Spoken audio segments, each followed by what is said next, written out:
আল্লাহর নবীর কাছে এসে জিবরাইল আমিন কান্না করে, ও নবী আমার। জিবরাইল আমিন কান্না করে, ইয়া রাসূলুল্লাহ। বলেন জিবরাইল আমিন আপনি কান্না করেন কেন? কই নবী আর কখনো আপনার সাথে দুনিয়ার জমিনে আর সাক্ষাৎ হবে না।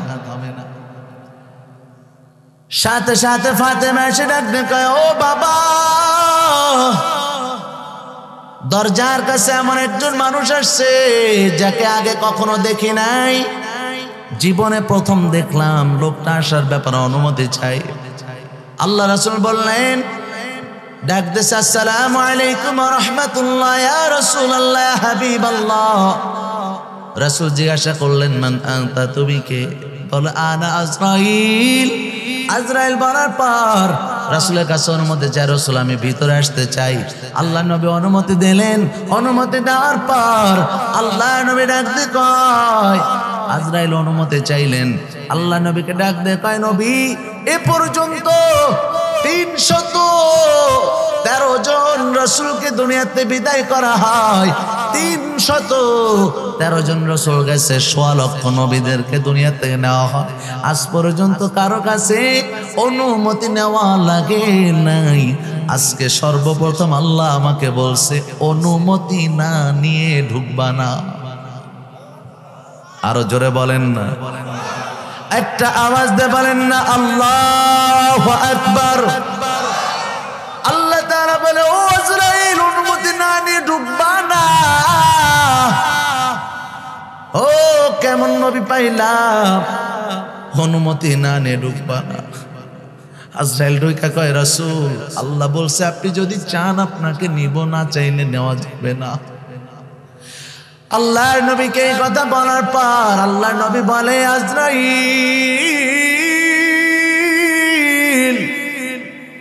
দুনিয়াটা তো ছেড়ে যেতে মনে চাই না। এখন একটা প্রশ্ন আসতে পারে, দুনিয়া ছাড়তে মনে চাই না। রাসূল নিজে বলেছেন, হুব্বুদ দুনিয়া রাসু কুল্লি খাতিয়া। দুনিয়ার মহাব্বত সমস্ত গুনাহের মূল। তাইলে কেন রাসূল দুনিয়া ছাড়তে চাই না? রাসূল দুনিয়ার জন্য ছাড়তে চায় না। আল্লাহ নবী ডাক দিয়ে কয়, আমি চলে যাওয়ার পর আমার উম্মত গুলোর কি অবস্থা হবে? আল্লাহু আকবার। আমি চলে যাওয়ার পর আমার উম্মতের কি অবস্থা হবে? রাসূল ওই জায়গায় থেকে জিবরাইল আমিনকে বলে, আল্লাহর কাছে দৌড়ায় যাও, দ্রুত যাও, যায় শুনে আসো। ও জিবরাইল আমিন, আল্লাহকে জিজ্ঞাসা করবা আমি চলে যাওয়ার পর আমার উম্মতের সাথে কেমন আচরণ করা হবে। এই কথা জিজ্ঞাসা করার পর জিবরাইল আমিন গেছে, আবার চলে আসছে। জিবরাইল আমিন আয়েশা কয়, নবী আমার, আল্লাহ তাআলা বলছে আপনি চাইলে থাকতে পারেন, চাইলে যাইতে পারেন, আপনার অনুমতিটা, আপনি চাইলে যাবেন, না করে নাই। জিবরাইল আমিনকে জিগাই, আমার মালিককে কেমন হারাতে দেখলা? বলে, আপনার মালিক আপনার অপেক্ষায় বসে আছে। জোরে কন্না আল্লাহু আকবার। তাহলে তো আর কোনো কথা নাই, তবে আমার উম্মতের ব্যাপারে আল্লাহ কি বলছে? জিবরাইল আমিন ডাক দিয়ে কয়, আল্লাহ তাআলা ওয়াদা করেছে নবী গো, আপনার উম্মত এতদিন পর্যন্ত উম্মতের জিম্মাদারি আপনার হাতে ছিল, আজ থেকে উম্মতের জিম্মাদারি আপনার আল্লাহ নিজে হাতে নিয়ে নিছে। আবার মরণ কালে আইসো নবী কিনারে, ও প্রাণের নবী রে, আমি নয়ন ভরে দেখব শুধু তো মারে, আমি নয়ন ভরে দেখব শুধু তো মারে। আমায় যখন রাখা হবে অন্ধকার কবরে, আমায় তোমার আশিক বলে নিও আপন করে। নবী তোমায় বিনে নাই যে গতি কবরে, নবী তোমায় বিনে নাই যে গতি কবরে। ও প্রাণের হাবিব রে, আমি নয়ন ভরে দেব শুধু তো মারে। চলবে? জোরে বলেন, চলবে? চলবে? মুনকার নাকির প্রশ্ন যখন করবে আমারে, তখন যেন চিনি নবী আমি যে তোমারে। কথা ঠিক কিনা? মুনকার নাকির প্রশ্ন যখন করবে আমারে, তখন যেন চিনি নবী আমি যে তোমারে। তোমার নূরানি চেহারা শুধু দেখব রে নবী, তোমার নূরানি চেহারা শুধু দেখব রে। ও প্রাণের হাবিব রে, আমি নয়ন ভরে দেব শুধু তো ও মারে। একটা আওয়াজ দে বলেন মারহাবা। মেরামান এ চাউচার মুসলমান গো, ওই রাসূলের জন্য অন্তরে কি একটু মায়া হবে না? ও মুসলমান ইমানদার, আলোচনা চলবে চলবে ইনশাআল্লাহ। কে কে চান চলবে? আল্লাহকে দুইটা হাত দেখাই দেন, লিল্লাহে তাকবীর, লিল্লাহে তাকবীর। আল্লাহ এই হাতগুলাকে কবুল করে নেন, জোরে বলেন আমিন। আল্লাহ যে হাতগুলা উঁচু হয়েছে আপনি তো দেখেছেন মালিক, এই প্রত্যেকটা হাতকে আখেরে মোনাজাত পর্যন্ত কবুল করে নেন, জোরে বলেন আমিন। এই প্রত্যেকটা হাতকে আল্লাহ বাইতুল্লাহর গিলাফ ধরার তৌফিক দেন, জোরে বলেন আমিন। চলবে ইনশাআল্লাহ। ভাইরা আমার, সাহাবায়ে কেরামের মতো ঈমান, আল্লাহ নবীকে কত মহব্বত করছে সাহাবায়ে কেরাম। হাদিসের মধ্যে আসছে আল্লাহ রাসূল ডাক দিয়ে কয়, অতক্ষণ পর্যন্ত ইমানদার হবে না যতক্ষণ পর্যন্ত সমস্ত মানুষ, সমস্ত তোমার আপনজন আত্মীয় স্বজন যা আছে, এমনকি তোমার নিজের জীবনের চাইতেও যদি রাসূলকে বেশি ভালোবাসতে না পারো, তুমি একজন প্রকৃত ইমানদার হতে পারবা না। কথা বলেন ঠিক কি না? আজ যদি রাসূলকে মহব্বত করা হইতো, রাসূলের যদি সচ্চা আশিক হইতাম, তাহলে আজকে কখনো সারা বিশ্বের মধ্যে বলেন না কেন আল্লাহর নবীকে কোন বেঈমান নাস্তিক গালি দিয়ে দুনিয়ার মধ্যে এক মিনিটও বেঁচে থাকতে পারতো না। আওয়াজ দে বলেন ঠিক কিনা? ভাইরা আমার, রাসূল যখন উহুদের ময়দানের মধ্যে রাসূলের চেহারার মতো চেহারা একজন সাহাবী, ওই সাহাবীটা শহীদ হয়ে গেছে। সাহাবীর নামটা আমার স্মরণ আসতেছে না। যখন সাহাবীটা শহীদ হয়ে গেছে, মক্কার কাফেররা আওয়াজ দেয়, বলে মুহাম্মদ শহীদ হয়ে গেছে, মুহাম্মদ মারা গেছে। সাহাবায়ে কেরাম কান্নায় পড়ে গেছে, কই নবী নাই, নবী নাই। যখন এই কথা বলা হয়, বলে নবী নাই, এই ঘটনাটা যখন শুরু হয়ে গেছে, মক্কার কাফেররা আইসা মুসলমানদেরকে দাওয়াত দেয়, কয় মুহাম্মদ নাই, আসো আবার ফিরে চলে আসো, আমাদের ধর্মের মধ্যে আসো। আল্লাহ তাআলা সরাসরি আয়াত নাজিল করে দেয়, ওয়া মা মুহাম্মাদুন ইল্লা রাসূল قد خلت من قبله الرسل أفإما مات أو قتل انقلبتم। আয়াতটা এইভাবে আসছে যে মুহাম্মদ তো একজন সাধারণ রসুল, যদি কখনো মুহাম্মদ মৃত্যুবরণ করে অথবা তাকে হত্যা করা হয়, কার কথা? জোরে বলেন কার কথা?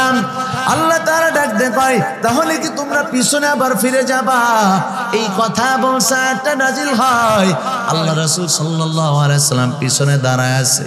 আল্লাহ রাসূল পিছনে কোন মতে পাহাড়ের মধ্য থেকে বের হয়েছে, সাহাবায়ে কেরাম সামনে কান্নাকাটি শুরু হয়ে গেছে। আল্লাহ নবীর সাহাবী আবু তালেব নামে একজন সাহাবী আয়েশা কয়, নবী আমার, রাসূল তখন জখম অবস্থায় পাহাড়ের উপর উঠতে পারে না। সাহাবায়ে কেরামকে ডাক দেবে, সাহাবীরা আমি এখনো আছি, টেনশন করো না। এই কথাটা বলার জন্য রাসূল পাহাড়ের উপর উঠবে, উঁচু পাথরের উপর ওঠার জন্য রাসূল বারবার চেষ্টা করে ব্যর্থ হয়। বলে এক মুহূর্ত দেরি করে না, আবু তালেব চলে আসছে। বলে পিঠের মধ্যে তখন 80 থেকে 99টা তীরের আঘাত। জোরে কন্যা আল্লাহু আকবার। ওই মুহূর্তে এসে সাহাবী কয়, ও নবী আমার, পিঠের মধ্যে পাটা লাগায় দেন, আপনাকে আমি উপরে উঠায় দেই। রাসূলের চোখ দিয়ে পানি বের হয়ে গেছে। এই তোমারই তো এই অবস্থা, আমাকে কেমনে উঠাবে? রাসূল, আমার জীবনটা যদি পড়াটাও চলে যায়, আপনার জন্য আমার জীবনটা দিতে এক মুহূর্ত দেরি করব না। জোরে কন্যা আল্লাহু আকবার। সাহাবী পিঠটা মিশায় দিছে।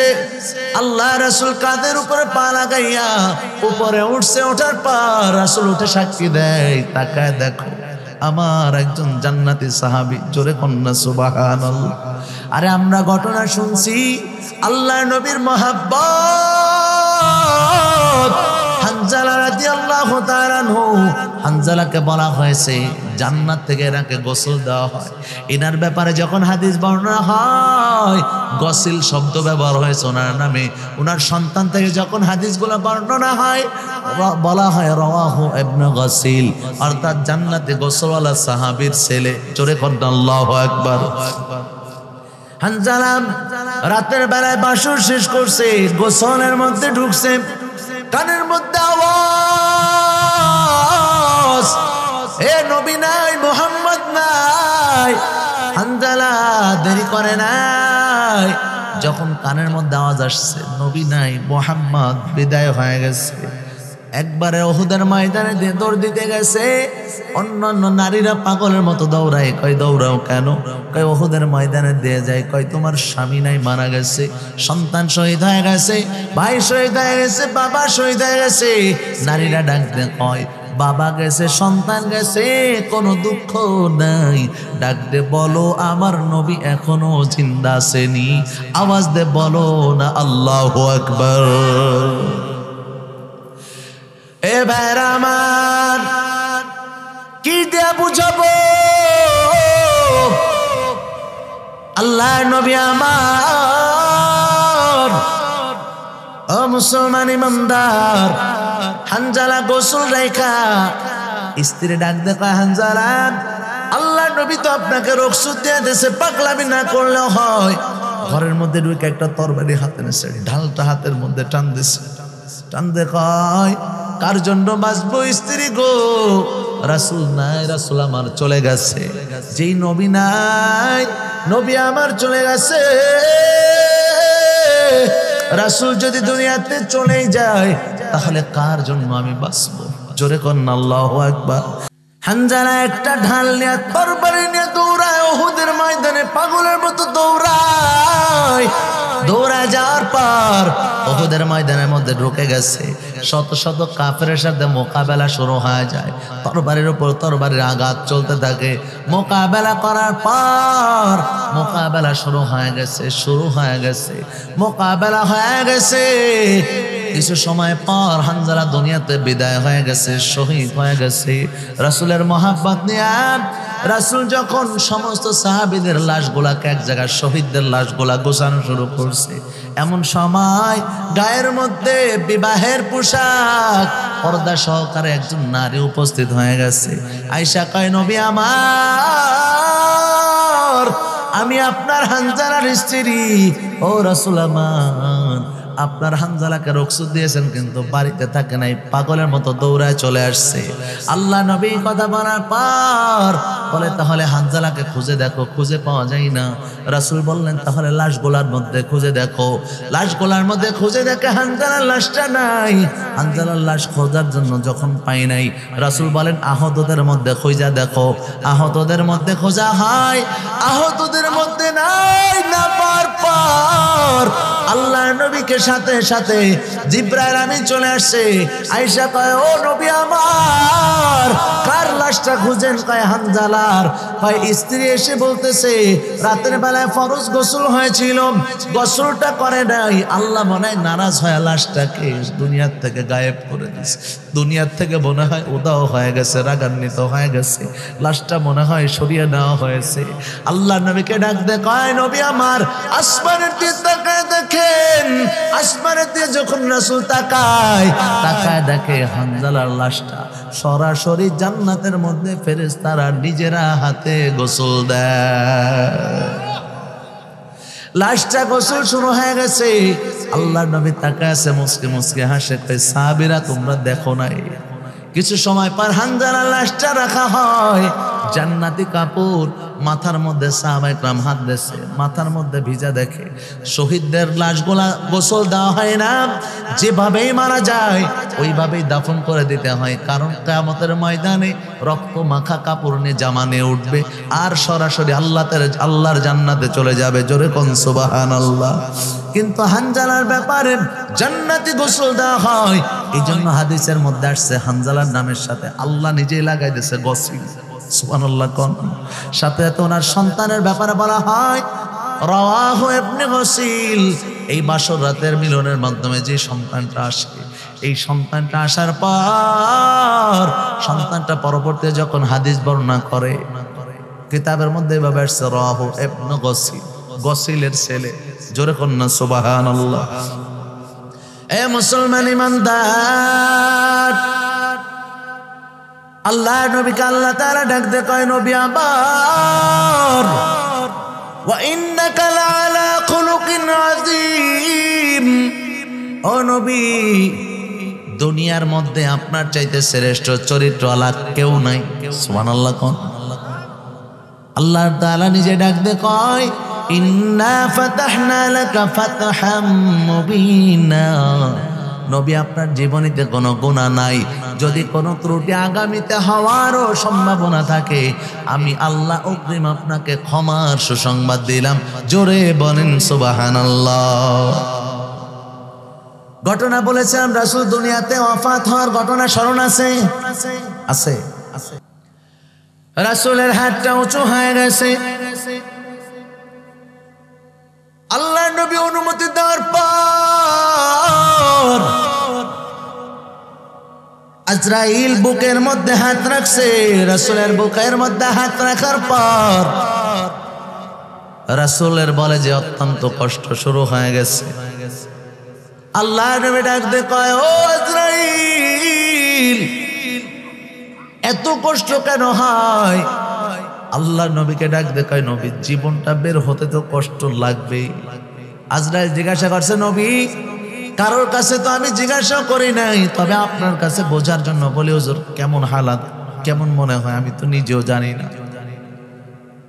আজরাইল যখন জীবন শেষ মুহূর্তে নিজের জীবনটা নিজে বের করবে, আল্লাহকে বলবে, আল্লাহ এত কষ্ট জানি আমার আগে জানা ছিল না, জীবন বের হয় এত কষ্ট।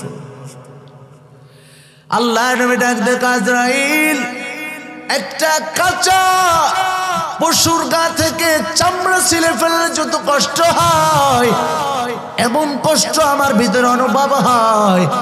আল্লাহ নবীর হাতটা নিচে পড়ে গেল। রাসূল কয়, আজরাইল এর চাইতে যদি বেশি কষ্ট হয় আমাকে দাও, আমার উম্মত যেন কোনো কষ্ট না পায়। জোরে কন্না আল্লাহু আকবার। রাসূল তখনও চলে যায়, বলে আমার উম্মত যেন কোনো কষ্ট না হয়। রাসূলের হাতটা জমিনের মধ্যে পড়ে যায়। আম্মা জান আয়েশা বলে ফেললেন, ইন্না লিল্লাহ ইন্না লিল্লাহর আওয়াজের পর সাথে সাথে ফাতেমা বলে ইন্না লিল্লাহ। ফাতেমা ডাক দিয়ে কয়, আমার অন্তরের মধ্যে কি পরিমাণ অন্ধকার, এই অন্ধকার যদি আমি বের করে দিতাম গোটা দুনিয়া এখন অন্ধকার হয়ে যেত, এত ব্যথা আমার অন্তরের মধ্যে। সাথে সাথে বলে, এই জায়গায় আবু বকর উপস্থিত ছিল না, আবু বকর যদি উপস্থিত থাকতো বলে কলিজা ফাইটের সাথে সাথে মারা যাইত। ওমর, যে ওমর রাসূলের মাথা আনার জন্য যায়, ওই ওমর তরবারিটা বের করছে, ভাই খবরদার আল্লাহ নবী ইন্তেকাল করছে এই কথা কেউ বলবি না, বললে তরবারি দিয়ে কল্লাটা ফালায়া দেব। তাই মুসা আলাইহিস সালাম যেমন আল্লাহর সাথে দেখা করতে গেছিল, দেখা করতে যাইয়া মুসা আলাইহিস সালাম যেমন বেহুশ হয়ে গেছিল, আমার নবীও বেহুশ হয়ে গেছে, আবার হুশে আসবে। জোরে কোন আল্লাহু আকবার। এই ওমর রাসূলের মৃত্যুর কথা শুনতে পারে না। আবু বকর পরবর্তী সময় যখন আসছে, আসার পর ওমরের কাঁধের মধ্যে হাতটা রাখছে, হাতটা রেখা কয় বড় ভাইয়ের ভূমিকা পালনের জন্য, কয় ওমর আল্লাহ রাসূল আর দুনিয়াতে নাই বলার সাথে এত শক্তিশালী ওমর হাতের থেকে তরবারি পড়ে যায়, জমিনের মধ্যে দম করে পড়ে গেছে, আর ওমর কোনো হুঁশ নাই। হুশের মধ্যে যখন আসছে, এরপরে আসছে কালো হাবশে বিলাল চলে আসছে। বিলাল আইসা ছোট্ট একটা গাঠুরে নিয়ে আসছে। আইসা ডাক দে কয়, ও আবু বকর উমর, আমাকে বিদায় দাও, আর দুনিয়ার মধ্যে থাকবো না, এই মদিনার মধ্যে আমি থাকবো না, আমি চলে যাব, আমাকে বিদায় দাও। এ মুসলমান ইমানদার, বিদায় চাই। আবু বকর উমর ডাক দে কয়, কিসের জন্য বিদায় চাও? কয় রাসূলের মহব্বতে। আমরা কি রাসূলকে মহব্বত করি না? আবু বকর উমরকে ডাক দে কয়, এ আবু বকর উমর, তুমিও মহব্বত করো, আমিও মহব্বত করি, কিন্তু আজানটা দেওয়ার পর রাসূলের রওজার মধ্যে যখন তাকাই, আমার কলিজাটা ফেটে আসে। আমি আর সহ্য করতে পারি না, সহ্য হয় না, সহ্য করতে পারি না, আমার বুক ফেটে আসে। ছোট্ট একটা গাঠুরি বাইদা চলে গেছে সিরিয়ার দামেস্কে দিয়ে চলে যায়। একটা মাস পার হয়ে গেছে।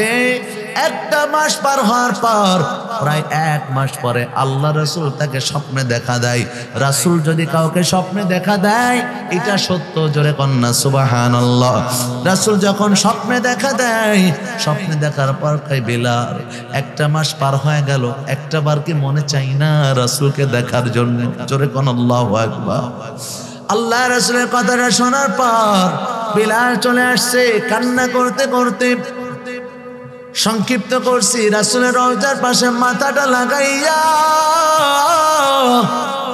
রাসূলের সওয়ারি, একটার নাম ছিল কসওয়ার, একটার নাম আদবা। যে উটটা ছিল, উটের নাম কসওয়া। রাসূলের মহব্বতে 7টা দিন না খায়া 7টা দিন পার হয়ে গেছে, কূপের মধ্যে জীবনটা দিয়ে দিচ্ছে। এ মুসলমান ইমানদার, বিলাল যখন আসছে রওজার সাথে মাথা লাগায়া কান্না করে আর বলে, নবী আজকে আমি আসছি, আমি উপস্থিত, আজকে যদি আমি আসছি, কিন্তু আপনাকে তো আমি আর পাই না। মক্কার মানুষ, মদিনার মানুষ আইসা কয়, বিলাল একটু আজান দাও। বিলাল ডাক দে কয়, আমি যদি আজকে আজান দেই, আমার নবী আর কি আসবে বলো? আজকে যদি আমি আজান দেই, আমার রাসূল কি আর নামাজে আসবে? জোরে কন্না আল্লাহু আকবার। মদিনার মানুষ ডাক দে কয়, ফাতেমার সন্তান 2টাকে ডাইকা আনো। ফাতেমার সন্তান 2 জন, হাসান হোসাইন, যাদের চেহারা রাসূলের চেহারার মতো ছিল। জোরে কন্না আল্লাহু আকবার। এই 2 জন যদি বলে, বিলাল আজান দেওয়া শুরু করবে। আসছে, আসার পর বিলালকে দেখার পর বুকের মধ্যে জড়ায় ধরছে, জড়ায় ধরে কান্না শুরু করছে। বলছে যে, বিলাল একবার একটু আজান দেয়। বিলাল দেরি করে নাই। বিলাল বলে, কেমন যেন আমার রাসূল আমাকে সরাসরি আদেশ করছে। জোরে কোন আল্লাহু আকবার। একটা দরজা চলে গেছে, পাহাড়ের চূড়ার মধ্যে আজান দেয়। আজান দেওয়ার পর আশহাদু আল্লা ইলাহা ইল্লাল্লাহ শেষ করছে, আশহাদু আন্না মুহাম্মাদুর রাসূলুল্লাহ বলছে। আশহাদু আন্না মুহাম্মাদুর রাসূলুল্লাহ যখন এই সাক্ষীটা দিচ্ছে, দেওয়ার পর মদিনার মানুষ বিলালের আজান শোনার পর পাগলের মতো দৌড়ায় আর কয়, এ বিলাল যখন আজান দিছে, রাতের বেলায় তো মানুষ বোঝে নাই, স্বপ্নের মাধ্যমে কান্না করার দৌড়ায়, রাসূল মনে হয় চলে আসছে, রাসূল মনে হয় চলে আসছে, রাসূল মনে হয় মদিনার মধ্যে আসছে। মানুষ সব পাগলের মতো দৌড়ায়, কয় নবী চলে আসছে মনে হয়। সকলে দৌড়ায়, বিলাল রওজার মোবারকের দিয়ে তাকায়, কয় নবী আমার, আজকে ঠিকই আমি আজান দিলাম, আজকে তো আর আপনি ইমামতি করতে আসলেন না নবী। ও নবী, আজকে আপনি ইমামতি করতে আসলেন না। রাসূলকে আর দেখা যায় না, দেখে না, কান্না শুরু করে, আশহাদু আন্না মুহাম্মাদুর রাসূলুল্লাহ। দ্বিতীয়বার বলতে বলতে বিলাল সাথে সাথে জমিনের মধ্যে পড়ে যায় রাসূলের মহব্বতে। জোরে কোন আল্লাহু আকবার। রাসূলের জন্য এরকম মহব্বত রাখার দরকার আছে না নাই? আর আওয়াজ দিয়ে বলেন, আছে না নাই? আচ্ছা, আপনাদেরকে যদি এখন বলি, রাসূলের রেখে যাওয়া দিন, এটাকে আঁকড়ে ধরার মাধ্যমে রাসূলের মহব্বত প্রকাশ করতে হবে। কথা কোন ঠিক কি ঠিক না? আচ্ছা, আপনাদেরকে যদি বলি, এখন এই যে মাদ্রাসাটা, এখানে দ্বীনের আলোচনা হয়, কোরআন শেখানো হয়, কথা কোন ঠিক কি ঠিক না? আচ্ছা বলেন, এখানে দ্বীনের আলোচনা শেখানো হয়, কথা কোন ঠিক ঠিক না? আচ্ছা, এই মাদ্রাসাগুলা কত ছোট ছোট বাচ্চারা কোরআন তেলাওয়াত করে। রাসূলের উপর আনেওয়ালা যে কোরআন, রাসূলের উপর যে কোরআনটা আসছে, আল্লাহ রাসূলের দ্বীনের হাদিসগুলা শেখানো হয়, কথা ঠিক? জোরে বলেন ঠিক কি না? এ মুসলমান ইমানদার, এই মোহাব্বত নিয়ে যে এলাকার মধ্যে কোনো মাদ্রাসাটা হয়, ওই এলাকার জন্য মাদ্রাসাটা রহমত। এই এলাকার মধ্যে শেষ রাতের মধ্যে উঠে বাচ্চারা কোরআন তিলাওয়াত করে, বাচ্চারা রাতের বেলা উঠে তাহাজ্জুদের নামাজ পড়ে, বাচ্চারা যখন রাতের বেলা উঠে উঠে কান্না করে, এরাই তো রাসূলের ওয়ারিস, এরাই তো রাসূলের ওয়ারিস। রাসূল বলেন, খায়রুকুম মান তাআল্লামাল কুরআনা ওয়া আল্লামা, দুনিয়ার মধ্যে সবচেয়ে দামি তারা যারা কোরআন শেখে আর যারা শেখায়, কথা কোন ঠিক কি না? তাহলে এই মাদ্রাসাটা কত কত ছোট বাচ্চারা আছে, এই বাচ্চাগুলোর দিয়ে যদি একটু আপনারা তাকায় দেখেন, ছোট ছোট বাচ্চারা এরা রাতের বেলায় কোরআন তেলাওয়াত করে। যে এলাকার মধ্যে কোরআন তেলাওয়াত হয়, আল্লাহর কসম করে বলছি, ওই এলাকার মধ্যে কখনো আল্লাহর আযাব আসে না। জোরে কোন সুবহানাল্লাহ। আলোচনা খারাপ লাগতেছে, বলেছি যে ওই হাতগুলোকে তো ওয়াদা করাইছি, আখেরে মোনাজাতে হাতগুলা উঠবে, এই হাতগুলা আল্লাহর কাবা ধরার তৌফিক দিবে। জোরে কন্না আমিন, আরো জোরে বলেন আমিন। আল্লাহর ঘর, রাসূলের ঘর, এগুলা কিয়ামত পর্যন্ত থাক, আমরা চাই কি চাই না? আওয়াজ দিয়ে বলেন, কারা কারা চাই? লিল্লাহে তাকবীর, লিল্লাহে তাকবীর। আল্লাহ, আপনার ঘর, রাসূলের ঘর কিয়ামত পর্যন্ত এরা চাই। আল্লাহ কিয়ামত পর্যন্ত এই মানুষগুলোর আমলনামায় সবটা পৌঁছাইতে থাকেন। জোরে কন্না আমিন।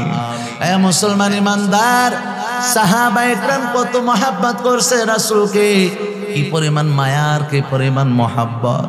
রাসূলকে এত মহব্বত করে, রাসূলের মহব্বত নিয়া কোন কোন সাহাবীতে এমন ডাক দেখায়, রাসূল আমার।